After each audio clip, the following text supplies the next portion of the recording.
Good morning. आज हम taxonomic categories के बारे में पढ़ेंगे। आपको पता है कि क्लासिफिकेशन एक सिंगल स्टेप नहीं है, सिंगल स्टेप प्रोसेस नहीं है। इसमें हायरार्की ऑफ स्टेप्स इन्वॉल्व होते हैं और हर स्टेप रिप्रेजेंट करता है कैटेगरी को, एक रैंक को। और ये जो कैटेगरी, क्योंकि ये टेक्सोनॉमिक अरेंजमेंट को डील कर रही हैं, तो उन कैटेगरीज को टेक्सोनॉमिक कैटेगरीज बोलेंगे। सारी कैटेगरीज को अगर हम मिलाएं तो टेक्सोनॉमिक हायरार्की बनाएंगे। हायरार्की एक ऑर्डर होता है ना, सिंपल टू कॉम्प्लेक्स, एक अरेंजमेंट। तो each category referred as a unit of classification in fact represents rank, ठीक है। और इसको हम कॉमनली बोलते हैं टेक्सन, प्लूरल होता है टेक्सा। तो हर रैंक जो है, हर स्टेप जो है, उसको टेक्सॉन बोलेंगे और प्लूरल है टेक्सा। जो टेक्सोनॉमिक कैटेगरीज है और जो हायरार्की है, मैं इस एग्जाम्पल से आपको समझाऊंगी। जैसे इंसेक्ट्स है, it represent a group of organisms. उनमें कॉमन फीचर्स होंगे। कॉमन फीचर्स क्या है कि सारे के सारे इंसेक्ट्स आप देख लीजिए, they have 3 pairs of jointed legs. So it means insects are recognizable, ठीक है। कॉन्क्रीट ऑब्जेक्ट्स जिसको हम क्लासिफाई कर सकते हैं। इसी तरह से कोई और कैटेगरी देख लीजिए, है ना। जैसे मैमल्स हैं, उनके स्पेशल फीचर्स हैं, they give birth, they have mammary glands to suckle their young ones on milk. तो जो टेक्सोनॉमिकल स्टडीज होती हैं ऑफ ऑल नॉन ऑर्गेनिज्म, वो डेवलपमेंट ऑफ कॉमन कैटेगरीज को लीड करती हैं। जैसे अगर मैं बात करूं कि सिमिलर स्पीशीज मिलके बड़ा ग्रुप बनाएंगी, बड़े ग्रुप में जो सिमिलरिटीज होंगे वो मिलके एक और बड़ा ग्रुप बनाएंगे, तो हम उसको वन बाय वन डिस्कस करेंगे। पहला जो सबसे बेसिक जो ग्रुप है वो है स्पीशीज। सो इन स्पीशीज कौन से मेंबर्स स्पीशीज कहलाएंगे कि a group of individual organisms with fundamental similarities and they are capable to interbred among themselves, they are capable to produce babies, is known as the species, ठीक है। it's a group of organisms having same features or fundamental similarities and they are capable to interbred among themselves, मतलब they are able to produce babies, वो species कहलाएंगे। तो एक species दूसरे closely related species से अलग हो सकती है। अगर हम एक एग्जाम्पल लें कि Mangifera indica, Solanum tuberosum potato, Panthera leo lion, जो दीज आर द 3 नेम्स। और इसमें अगर आप देखोगे जो सेकंड वाला नाम है, इंडिका हुआ, ट्यूबरोसम हुआ, लियो हुआ, ये स्पीशीज के नेम्स हैं। और जो पहला लेटर वर्ड है, मैग्नीफेरा हुआ, सोलेनम हुआ, पैंथेरा हुआ, ये जीनस का नाम है, ठीक है। साइंटिफिक नेम्स में मैंने आपको बताया था कि साइंटिफिक नेम्स में 2 पार्ट्स होते हैं, 2 कंपोनेंट्स होते हैं। पहला होता है जीनस का नेम, दूसरा होता है स्पीशीज का नेम। तो इसका मतलब कि जो जेनेरा है, जेनेरा मतलब बहुत सारे, जीनस सिंगल, तो जो जेनेरा है वो रिप्रेजेंट कर रहा है दूसरा order, higher level of taxon category, दूसरी कैटेगरी जो उससे थोड़ी हाई लेवल की है। तो ईच जीनस में have 1 or more than 1 specific features, है ना। तो मतलब जो कॉमन फीचर्स होंगे उसको मिला के, मतलब जो डिफरेंट स्पीशीज होंगी उनमें जो कॉमन फीचर्स होंगे उसको मिला के एक और ग्रुप बना दिया, एक और कैटेगरी बना दी, उसको हमने बोला genus. So genus comprises a group of related species. So you will define genus with this. Genus comprises a group of related species which has more characters in common, ठीक है। In comparison to species of another genera. मतलब जीनस वो group है जिसमें related species को रखा गया है। सो अगर हम देखें कि कुछ जेनेरा ऐसे भी होंगे जिसमें कुछ कॉमन कैरेक्टरिस्टिक्स होंगे, तो हम उन जेनेरा को मिला के एक और अलग कैटेगरी बना देते हैं जिसको हम बोलते हैं फैमिली।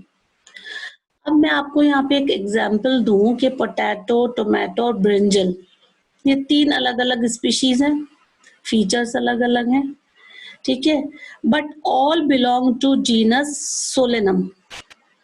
कुछ कॉमन बातें इनकी होंगी जिसकी वजह से इसको एक ग्रुप में रखा गया, एक जीनस में रखा गया, जिसको हमने बोला सोलेनम। इसी तरह से लायन, लेपर्ड, टाइगर, इनमें ये अलग अलग स्पीशीज हैं लेकिन कुछ कॉमन फीचर्स हैं, इसीलिए इनको जीनस पैंथेरा में रखा गया।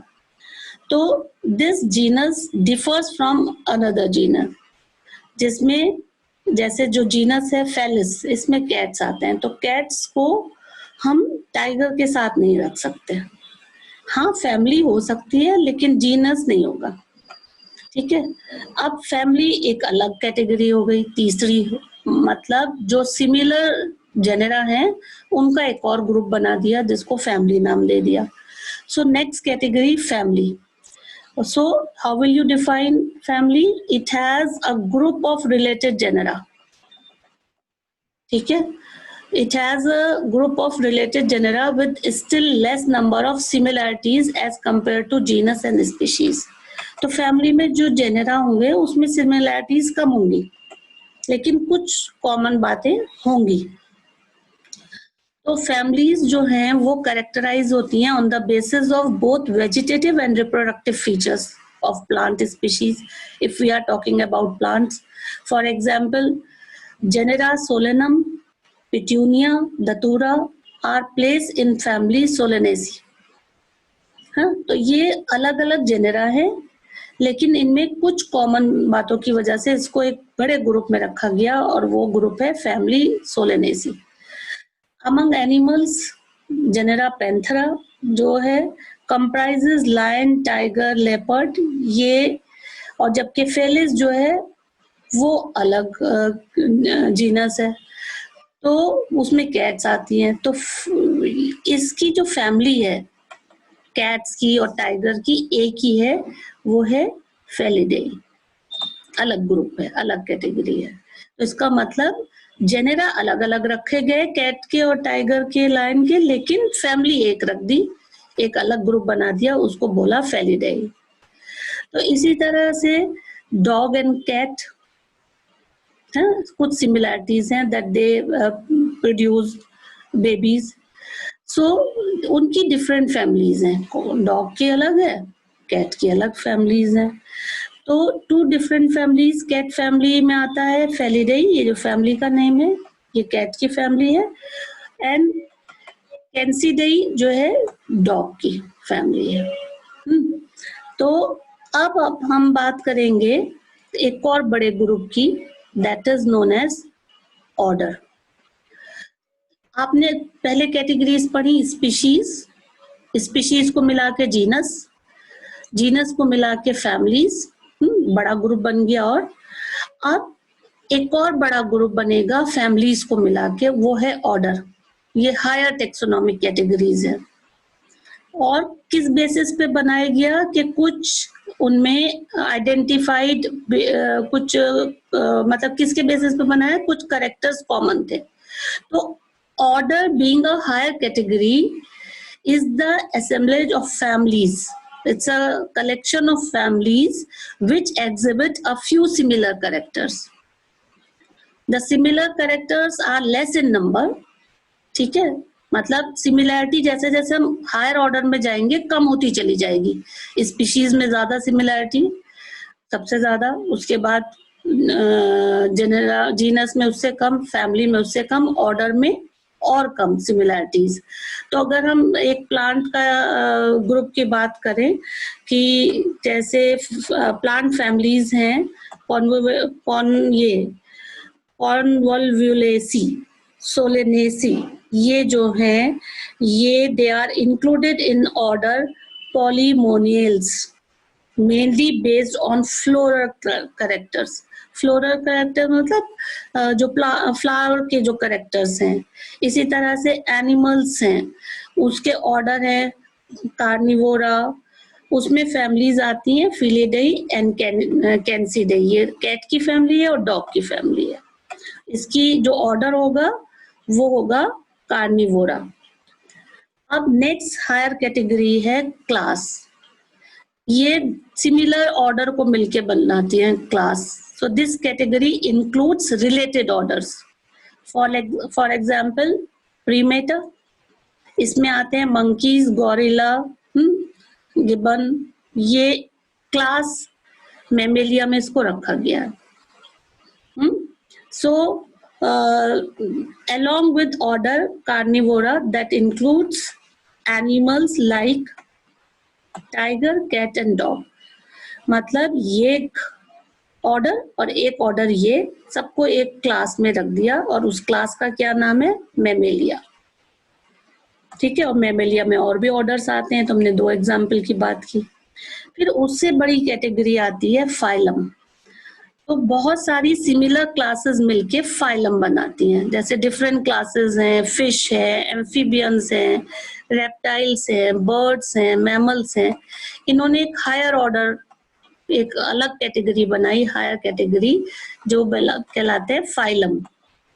तो एक्चुअली कुछ कॉमन फीचर्स रहे होंगे, जैसे कि अगर हम एनिमल्स के केस में बात करें तो presence of नोटोकॉट and dorsal hollow neural system, इसकी वजह से एक ग्रुप कॉमन बना दिया, तो उसको फाइलम कॉर्डेटा में रख दिया।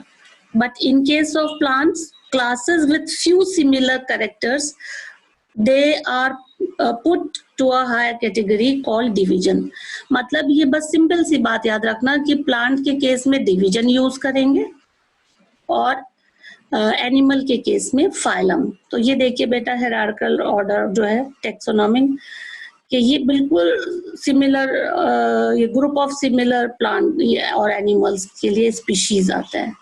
फिर 2, 3, 4 अलग अलग डिफरेंट स्पीशीज जिसमें कुछ कॉमन कैरेक्टर्स होंगे, उन्होंने मिलके एक बड़ा ग्रुप बनाया जो जीनस कहलाया। सिमिलर जीनस ने मिलके एक बड़ा ग्रुप बनाया जो फैमिली कहलाई।